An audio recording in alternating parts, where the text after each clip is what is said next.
Party ਬਣਾ ਲਈ ਗਈ ਕਿਸਾਨਾਂ ਵੱਲੋਂ ਆਪਣੀ, ਤੇ ਉਹਨੂੰ ਤੁਸੀਂ ਕਿਸ ਤਰ੍ਹਾਂ ਦੇਖਦੇ ਹੋ? ਕਿਤੇ ਨਾ ਕਿਤੇ ਨਿਰਾਸ਼ਾ ਨਹੀਂ ਜਾਪਦੀ? ਪੰਜਾਬ ਦਾ ਭਲਾ ਹੋਣਾ ਚਾਹੀਦਾ ਕਿ ਪੰਜਾਬ ਦੇ ਲੋਕਾਂ ਨੂੰ ਥੋੜ੍ਹੀ ਰਾਹਤ ਮਿਲੇ ਤੇ ਉਹ ਕਿਸੇ ਵੀ ਪਾਰਟੀ ਦੇ ਥਰੂ ਮਿਲ ਜੇ ਤਾਂ ਇਹਦੇ 'ਚ ਮੈਨੂੰ ਤਾਂ ਕੀ ਪ੍ਰੋਬਲਮ ਹੈ? ਕਿ ਮੈਨੂੰ ਲੱਗਦਾ ਕਿ ਮੈਂ ਕਿਸੇ ਟਿਕਟ ਦਾ ਮਾਰਾ ਗਿਆ ਸੀ ਜਾਂ ਕੁਝ ਹੋਰ ਕਰਕੇ ਗਿਆ ਸੀ ਤਾਂ ਮੈਂ ਉੱਦਾਂ ਹੀ ਖਾੜੇ ਲਾਉਂਦਾ ਫਿਰਦਾ ਹੁਣ ਜਿੱਦਾਂ ਦਾ ਆਇਆ। ਅਤੇ ਬਾਕੀ ਇਹ ਹੈ ਕਿ ਮੈਨੂੰ ਲੱਗਦਾ ਕਿ ਇਸ ਵੇਲੇ ਬਾਕੀ ਹੋਰ ਪਾਸੇ ਜਾਣ ਨਾਲੋਂ ਪੰਜਾਬ ਦੀ ਸੁੱਖ ਮੰਗੀ ਹੈ ਕਿ ਪਾਰਟੀ ਕੋਈ ਵੀ ਆਵੇ। ਬਾਕੀ ਇਸ ਲਾਈਨ ਤੋਂ ਪਹਿਲਾਂ ਵੀ ਨਾ ਇੱਕ ਲਾਈਨ ਹੈਗੀ ਹੈ, ਉਹ ਅਕਸਰ ਕਈ ਵਾਰੀ ਸਾਡੇ ਭਾਈਚਾਰੇ ਸਕਿਪ ਕਰ ਜਾਂਦੇ ਆ ਕਿ ਸਰਕਾਰ ਉਹਦੀ ਬਣਨੀ ਹੈ ਜਿਹਦੀ ਉਹਨੇ ਬਣਾਉਣੀ ਹੈ। ਆਹ ਚਰਚਾ ਤਾਂ ਹੈ ਕਿ ਸਮਾਜ ਹੈ ਹੈ, ਜੇ ਸਮਾਜ ਨਹੀਂ ਹੈ ਤਾਂ ਚਰਚਾ ਕੋਈ ਨਹੀਂ ਹੈ। ਫਿਰ ਤਾਂ ਸਾਧੂਆਂ ਦੀ ਨਗਰੀ ਹੈ ਸਾਰੀ, ਚੁੱਪ ਬੈਠੀ ਹੈ। ਸਰਕਾਰ ਨਿਸ਼ਚਿਤ ਹੋਈ ਪਈ ਹੈ, ਮਹਾਰਾਜ ਦੇ ਦਰਬਾਰ 'ਚੋਂ ਤਖਤ ਕਿਹਨੂੰ ਮਿਲਣਾ।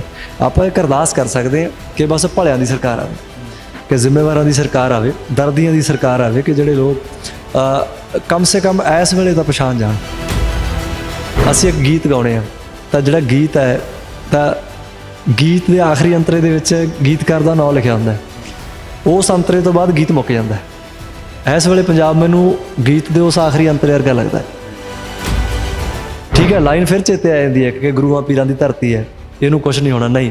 ਪਰ ਜਿਸ ਤਰ੍ਹਾਂ ਦੇ ਵਾਰ ਇੱਥੇ ਹੋਏ ਆ, ਜਿਸ ਤਰ੍ਹਾਂ ਦੀਆਂ ਨਲਾਇਕੀਆਂ ਅਸੀਂ ਕੀਤੀਆਂ ਜਾਂ ਸਾਡੇ ਲੋਕਾਂ ਨੇ ਕੀਤੀਆਂ, ਤਾਂ ਮੈਨੂੰ ਲੱਗਦਾ ਕਿ ਅਸੀਂ ਇਸ ਵੇਲੇ ਬਹੁਤ ਪਛੜ ਗਏ ਹਾਂ। ਕੋਈ ਭਲਿਆਂ ਦੀ ਸਰਕਾਰ ਆਵੇ ਕਿ ਜਿਹੜੀ 5 ਸਾਲ ਜੀ ਜਾਨ ਲਾ ਕੇ ਮਹਾਰਾਜ ਦਾ ਓਟ ਆਸਰਾ ਲੈ ਕੇ ਪਲ ਪਲ ਉਹਨੂੰ ਮਹਿਸੂਸ ਕਰਕੇ ਕੰਮ ਕਰ।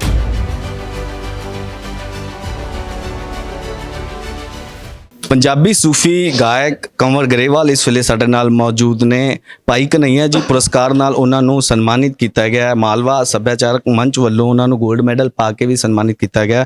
ਪਹਿਲਾਂ ਤਾਂ ਗਰੇਵਾਲ ਸਾਹਿਬ, ਪਹਿਲਾਂ ਤਾਂ ਕਿਸ ਤਰ੍ਹਾਂ ਲੱਗ ਰਿਹਾ ਤੁਹਾਨੂੰ ਅੱਜ ਸਨਮਾਨਿਤ ਕੀਤਾ ਗਿਆ? ਹਾਲਾਂਕਿ ਪਹਿਲਾਂ ਵੀ ਤੁਹਾਨੂੰ ਕਈ ਵਾਰ ਸਨਮਾਨਿਤ ਕੀਤਾ ਜਾ ਚੁੱਕਾ, ਲੇਕਿਨ ਅੱਜ ਕਿਸ ਤਰ੍ਹਾਂ ਦੀ ਫੀਲਿੰਗ ਆ ਰਹੀ ਹੈ? ਬਸ ਠੀਕ ਆ ਬਾਈ, ਇਹ ਜ਼ਿੰਮੇਵਾਰੀਆਂ ਹੁੰਦੀਆਂ ਸਨਮਾਨ, ਬੇਸਿਕਲੀ ਇਹ ਕੋਈ ਭਾਅ ਖਾਣ ਵਾਲੀਆਂ ਗੱਲਾਂ ਨਹੀਂ ਹੁੰਦੀਆਂ ਕਿ ਪਤਾ ਨਹੀਂ ਕੀ ਹੋ ਗਿਆ।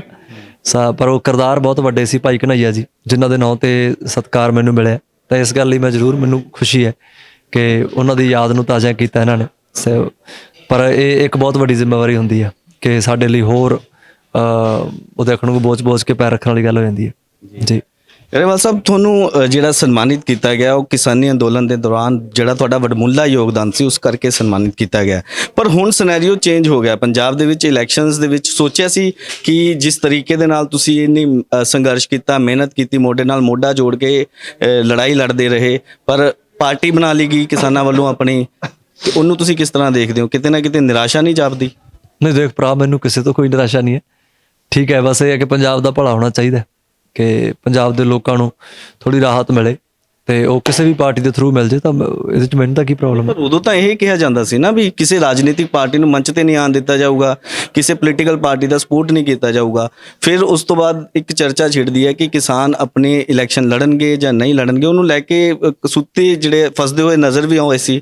ਕਈ ਸਵਾਲ ਜਵਾਬ ਵੀ ਕੀਤੇ ਗਏ ਸੀ ਉਹਨਾਂ ਨੂੰ ਲੈ ਕੇ। ਪਰ ਤੁਸੀਂ ਕਿਸ ਤਰ੍ਹਾਂ ਮੰਨਦੇ ਹੋ, ਇਹ ਹੋਣਾ ਚਾਹੀਦਾ ਸੀ ਜਾਂ ਨਹੀਂ ਹੋਣਾ ਚਾਹੀਦਾ ਸੀ? ਦੇਖ ਭਰਾ, ਇਹ ਸਵਾਲ ਮੇਰੇ ਲਈ ਨਹੀਂ ਹੈ, ਤੁਹਾਡੇ ਲਈ ਇਸ ਲਈ ਹੈ ਕਿਉਂਕਿ ਸਰ ਤੁਸੀਂ ਉਸ ਹਿੱਸਾ ਰਹੇ ਹੋ, ਤੁਸੀਂ ਉਸ ਅੰਦੋਲਨ ਦਾ ਹਿੱਸਾ ਸੀ ਮੈਂ। ਪਰ ਇੱਕ ਗਰਾਊਂਡ ਲੈਵਲ ਤੇ ਜਿਸ ਤਰ੍ਹਾਂ ਬਹੁਤ ਸਾਰੇ ਕਿਸਾਨ ਮਜ਼ਦੂਰ ਭਰਾ ਸਾਡੇ ਬੈਠੇ ਸੀ, ਮੈਂ ਉੱਦਾਂ ਹੀ ਜਾਂਦਾ ਸੀ। ਨਾ ਤਾਂ ਮੈਂ ਕਿਸੇ ਜਥੇਬੰਦੀ 'ਚ ਹੀ ਸੀ ਤੇ ਨਾ ਹੀ ਮੈਂ ਕੋਈ। ਗਰੇਵਾਲ ਸਾਹਿਬ, ਇੱਕ ਬੋਲ ਜਿਹੜਾ ਹੈ ਲੋਕਾਂ ਤੱਕ ਜਿਹੜਾ ਮੈਸੇਜ ਪਹੁੰਚਦਾ ਸੀ, ਮਤਲਬ ਉਸ ਤੇ ਫੋਕਸ ਹੁੰਦਾ ਸੀ, ਉਸ ਨੂੰ ਕਿਹਾ ਜਾਂਦਾ ਸੀ ਵੀ ਜੇ ਕੋਈ ਗੱਲ ਕੀਤੀ ਹੈ ਤਾਂ ਉਸ ਦੇ ਅਮਲ ਵੀ ਹੁੰਦਾ ਸੀ ਜੀ। ਜੋ ਮੈਂ ਕੀਤੀਆਂ ਨੇ, ਜੇ ਮੈਂ ਕਿਸੇ ਤੇ ਮੁੱਕ ਰਿਹਾ ਭਰਾਵਾ, ਜੋ ਮੈਨੂੰ ਲੱਗਦਾ ਕਿ ਮੈਂ ਕਿਸੇ ਟਿਕਟ ਦਾ ਮਾਰਾ ਗਿਆ ਸੀ ਜਾਂ ਕੁਝ ਹੋਰ ਕਰਕੇ ਗਿਆ ਸੀ ਤਾਂ ਮੈਂ ਉੱਦਾਂ ਹੀ ਖਾੜੇ ਲਾਉਂਦਾ ਫਿਰਦਾ ਹੁਣ ਜਿੱਦਾਂ ਦਾ ਆਇਆ। ਤੇ ਬਾਕੀ ਇਹ ਹੈ ਕਿ ਮੈਨੂੰ ਲੱਗਦਾ ਕਿ ਇਸ ਵੇਲੇ ਬਾਕੀ ਹੋਰ ਪਾਸੇ ਜਾਣ ਨਾਲੋਂ ਪੰਜਾਬ ਦੀ ਸੁੱਖ ਮੰਗੀ ਹੈ ਕਿ ਪਾਰਟੀ ਕੋਈ ਵੀ ਆਵੇ। ਬਾਕੀ ਇਸ ਲਾਈਨ ਤੋਂ ਪਹਿਲਾਂ ਵੀ ਨਾ ਇੱਕ ਲਾਈਨ ਹੈਗੀ ਹੈ, ਉਹ ਅਕਸਰ ਕਈ ਵਾਰੀ ਸਾਡੇ ਭਾਈਚਾਰੇ ਸਕਿਪ ਕਰ ਜਾਂਦੇ ਆ ਕਿ ਸਰਕਾਰ ਉਹਦੀ ਬਣਨੀ ਹੈ ਜਿਹਦੀ ਉਹਨੇ ਬਣਾਉਣੀ ਹੈ। ਆਹ ਚਰਚਾ ਤਾਂ ਹੈ ਕਿ ਸਮਾਜ ਹੈ ਜੇ ਸਮਾਜ ਨਹੀਂ ਹੈ ਤਾਂ ਚਰਚਾ ਕੋਈ ਨਹੀਂ ਹੈ। ਫਿਰ ਤਾਂ ਸਾਧੂਆਂ ਦੀ ਨਗਰੀ ਹੈ ਸਾਰੀ, ਚੁੱਪ ਬੈਠੀ ਹੈ। ਇਸ ਕਰਕੇ ਇਹ ਤਾਂ ਪ੍ਰੀ ਪਲਾਨਡ ਹੈ। ਉੱਥੇ ਵੀ ਅਸੀਂ ਕਹਿੰਦੇ ਹੁੰਦੇ ਸੀ ਕਿ ਜਿੰਨੇ ਦਿਨ ਮਹਾਰਾਜ ਨੇ ਦਿੱਲੀ ਦੀਆਂ ਸੜਕਾਂ 'ਤੇ ਇੱਥੇ ਦਾਣਾ ਪਾਣੀ ਲਿਖਿਆ, ਤੰਬੂਆਂ 'ਚ ਟੈਂਟਾਂ 'ਚ ਬਹਿ ਕੇ ਛਕਣ ਦਾ, ਉਹਨੇ ਦਿਨ ਇਹ ਅੰਦੋਲਨ ਚੱਲੂਗਾ। ਪਰ ਉਹ 'ਚ ਵਿਦਕੀ ਬਣਨੀ ਸੀ ਸਾਰੀ ਕਿ PM ਸਾਹਿਬ ਵੱਲੋਂ ਬਿੱਲ ਆਉਣੇ ਤੇ ਉਹ ਸਾਰਾ ਸਾਡੇ ਵੱਲੋਂ ਇੱਥੇ ਕੰਪੇਨ ਚੱਲਣੇ, ਆਪਣੇ ਮੀਡੀਆ ਵੱਲੋਂ ਸਾਰੀ ਕਵਰੇਜ ਕਰਕੇ ਦੁਨੀਆ ਦੇ ਚੁੱਲ੍ਹੇ ਤੱਕ ਪਹੁੰਚਦਾ ਕਰਨਾ। ਇਹ ਇੱਕ ਵਿਧ ਸੀ ਔਰ ਬੜੀ ਖੂਬਸੂਰਤ ਵਿਧ ਸੀ। ਉਹਦੇ 'ਚ ਆਪਾਂ ਸਾਰੇ ਕਾਮਯਾਬ ਰਹੇ ਹਾਂ। ਪਰ ਇਹ ਤਾਂ ਬਾਕੀ ਤਾਂ ਸਾਰਾ ਪ੍ਰੀ ਪਲਾਨਡ ਹੈ ਕਿ ਸਰਕਾਰ ਨਿਸ਼ਚਿਤ ਹੋਈ ਪਈ ਹੈ ਮਹਾਰਾਜ ਦੇ ਦਰਬਾਰ 'ਚੋਂ ਤਖਤ ਕਿਹਨੂੰ ਮਿਲਣਾ। ਆਪਾਂ ਇੱਕ ਅਰਦਾਸ ਕਰ ਸਕਦੇ ਹਾਂ ਕਿ ਬਸ ਭਲਿਆਂ ਦੀ ਸਰਕਾਰ ਆਵੇ, ਕਿ ਜ਼ਿੰਮੇਵਾਰਾਂ ਦੀ ਸਰਕਾਰ ਆਵੇ, ਦਰਦੀਆਂ ਦੀ ਸਰਕਾਰ ਆਵੇ, ਕਿ ਜਿਹੜੇ ਲੋਕ ਕਮ ਸੇ ਕਮ ਇਸ ਵੇਲੇ ਤਾਂ ਪਛਾਣ ਜਾਣ।